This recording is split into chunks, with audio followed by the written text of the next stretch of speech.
il n'y a pas d'émission, il n'y a pas de bulletin de journal d'information dans lequel le Front National ne soit pas le sujet central. Évidemment, ça fait mécaniquement monter l'opposant universel.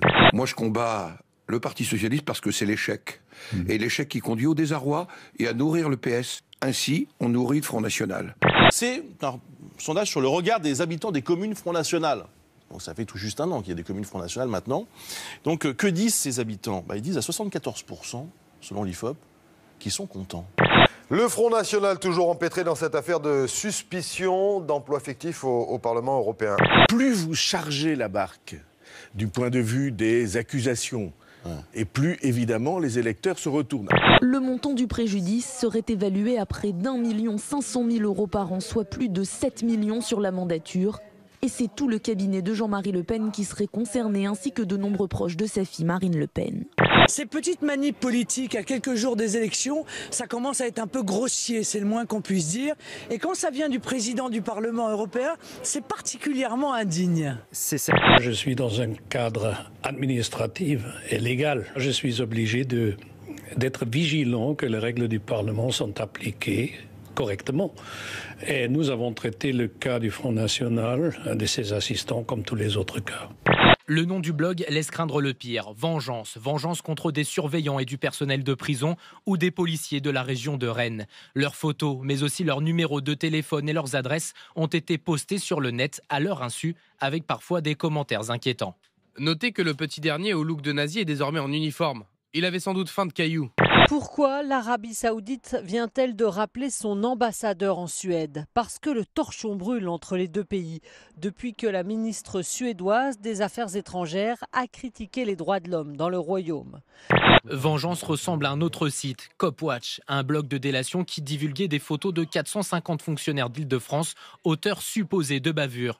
Répondant à la colère saoudienne, Stockholm a annoncé ne pas renouveler son accord de coopération militaire signé avec l'Arabie Saoudite en 2005.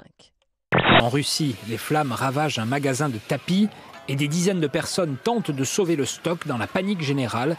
Mais leur intervention aurait gêné le travail des pompiers. Le brasier a fait 4 victimes.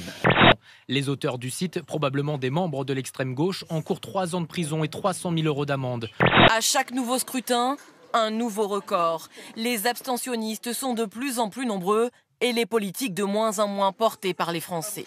L'engagement pour la République il doit être concret. C'est un engagement par la loi, une loi sur le vote obligatoire, et c'est un engagement de tout citoyen à participer au moins aux élections. Une gauche divisée, c'est le risque au deuxième tour qu'il y ait un choix à faire entre le Front National et l'UMP. Voilà le résultat de la division de la gauche et de l'irresponsabilité d'un certain nombre de responsables. Mais qui ? François Hollande, hier à l'Élysée, qui a reçu ce qu'on appelle communément les députés frondeurs. Ça se passait autour d'un apéritif à l'Élysée. Qui est irresponsable ? Au Parti communiste, vous avez évoqué Jean-Luc Mélenchon, j'ai lu ce qu'a dit Cécile Duflot, je considère que tout ça... Mais bien sûr. Moi, ça ne m'intéresse plus, les dirigeants socialistes qui passent leur temps à parler de défaites, de suicides, d'enterrements. On a envie d'une gauche qui change de cap. Voilà ce que François Hollande a dit à ses frondeurs hier soir à l'Élysée. Je ne changerai pas de politique. Pourquoi a-t-il dit? Pourquoi est-ce que je changerai de politique alors qu'elle commence à porter ses fruits? Les syndicats qui s'intéressent aux ETI, entreprises de taille intermédiaire, elles seraient pénalisées par le système français. Trop de charges, taxes et impôts. ETI comme IT, avec cette fois Hollande sur le vélo. Alors on décolle ou quoi?